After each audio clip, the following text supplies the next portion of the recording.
Salams and welcome. Thank you for joining me in episode number 479 of the Afrikaans reading of the Holy Quran. Ons is nou besig met die Heilige Quran en dit is by Imam M.A. Baker. A'udhu billahi minash shaitani rajim. Bismillahir Rahmanir Rahim. In the name of Allah, most gracious, most merciful. In die naam van Allah, die barmhartige, die genadige. Episode 479, hoofstuk nummer 48, die oorwinning. Surah 48, Surah Al-Fath, the victory. Afdeling 1, die goeide, ja, sluit dit 'n groot woord, né? Die Hudaybiyah wapenstilstand.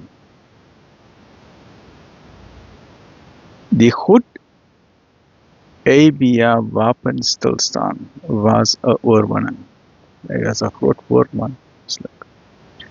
In die naam van Allah, die barmhartige, die genadige.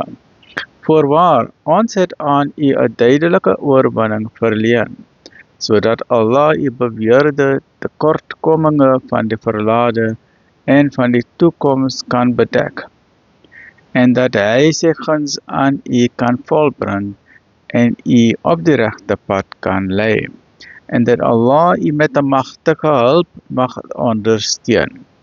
Dit is hy wat gemoedsrus in die harte van die gelowiges geplaas het, sodat hy geloof by hulle geloof kan toevoeg.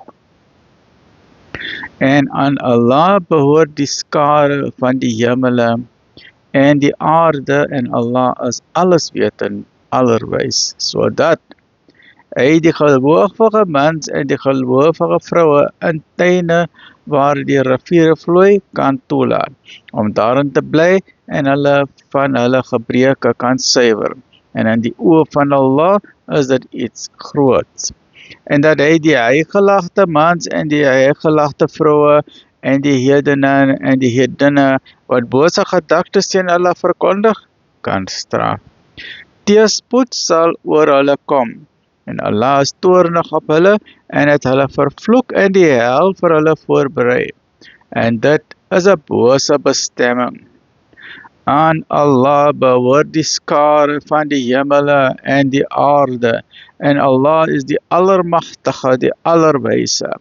Ons het u waarlik gestuur as 'n getuie en 'n draer van goeie nuus en as 'n waarskuwer, sodat julle in Allah en sy boodskapper kan glo en hom steun en hom vereer, en dat julle hom soggens en saans kan verheerlik.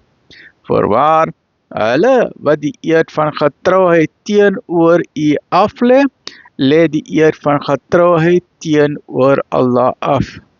Die hand van Allah is bo.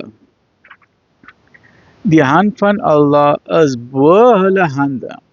Wie dan die eed verbreek, breek dit slegs ten koste van sy eie siel, en wie sy gelofte aan Allah nakom, aan hom sal hy 'n groot beloning skenk. Join me in the next episode van afdeling 2. Alhamdulillah.